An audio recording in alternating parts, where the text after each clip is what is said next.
ഇരട്ടിയിൽ കൊത്തിക്കൊണ്ടുപോകാൻ സ്വകാര്യ ആശുപത്രികൾ ക്യൂ നിൽക്കുന്ന ഒരു ഡോക്ടർ, മിടുക്കൻ ഡോക്ടർ, രോഗിയുടെ വേദന സ്വന്തം മകന്റെ വേദന അനുഭവിക്കുന്ന ഒരു മനുഷ്യൻ, നടന്നു ചെരുപ്പ് തേഞ്ഞ് പറയാവുന്നിടത്തൊക്കെ പറഞ്ഞ് മുട്ടാവുന്ന വാതിലൊക്കെ മുട്ടി പരിഹാരമില്ലാതെ പരിഹാരമുണ്ടാക്കാൻ ഗതികെട്ടൊന്ന് പറഞ്ഞു പോയതാണ്.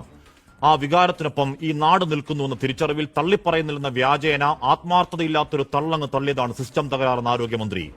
ആ കോഴിക്കോട്ടൊരു കത്രിക വയറ്റിൽ കിടന്ന പഴുത്തു വേദനിച്ചൊരു പാവത്തിന്റെ അടക്കം പറഞ്ഞു പറ്റിക്കാൻ തള്ളിയ വെറും വാക്കുകൾ കുറെ കേട്ടതുകൊണ്ട് അമ്പരപ്പിൽ അതേ മന്ത്രി ആ ഡോക്ടറെ ചേർത്തങ്ങ് പിടിക്കും എന്ന വാഴ്ത്തൊക്കെ വിഴുങ്ങിയുന്ന ഒരു കുറ്റപത്ര വായനയാണ്. ആശുപത്രി വാർഡിൽ മൂത്രാശയക്കൽ വേദനയിൽ പൊളയുന്ന മകന്റെ പ്രായമുള്ള ഒരു ചെറുപ്പക്കാരനെ കണ്ട് ഓപ്പറേഷൻ മുടങ്ങിയ വേദനയിൽ വേദനിച്ചൊരു ഡോക്ടർ മനഃപൂർവ്വം ഓപ്പറേഷൻ മുടക്കിയെന്നാണ്, സർക്കാരിനെ അപകീർത്തിപ്പെടുത്തിയെന്നാണ്, കാണ്ടാമൃഗം തോൽക്കുന്ന തൊലിക്കട്ടിയിൽ പകതീർത്തൊരു ഇണ്ടാസടി, തിട്ടൂരത്തിൽ തീരാത്ത ആനപ്പകയിൽ ഏതോ കോസിലോസ്കോപ്പോ ഏതോ ഒരു യന്ത്രം കസ്റ്റഡിയിൽ നിന്ന് കാണാതെ പോയെന്നാണ് ആരോഗ്യമന്ത്രിയുടെ വെളിപാട്.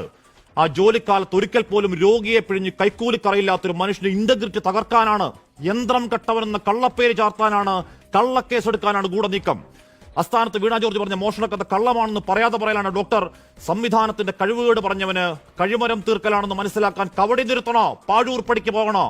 നാട്ടിലെ പെണ്ണുങ്ങളുടെ ചിത്രം ചേർത്ത് വെച്ച് പറഞ്ഞ നാലാംകട വൃത്തികേട്, സ്വന്തം പൃഷ്ഠത്തിന് കൊണ്ട് നാണക്കേട് മറക്കാൻ ഇനി അശ്ലീല സൈദ്ധാന്തികർ സൈബർ വേട്ടാവളിയൻ കൂട്ടത്തിന്റെ വരവാണ്. ആടിനെ പട്ടിയാക്കൽ, പട്ടിയെ പേപ്പട്ടിയാക്കൽ, സംസ്ഥാനദ്രോഹി, ജമാഅത്തെ ഇസ്ലാമി സ്റ്റോക്കാണ് ചാപ്പ. വേട്ടയിൽ തരിപ്പണമായി കരഞ്ഞുകൊണ്ട് ഹാരിസ് ഡോക്ടർ ഇന്ന് ഇറങ്ങിപ്പോയത് മെഡിക്കൽ കോളേജിലേക്കാണ്, സാറന്മാരെ സർജറിക്കാണ്. നേരും നെറിവുമുള്ള ഒരുത്തനെ മനുഷ്യവേദന പറഞ്ഞതിന് കഴിമരത്തിൽ തൂക്കാനാണ് വിനാശകാലത്ത് നിങ്ങളുടെ കോൺസ്പിറസി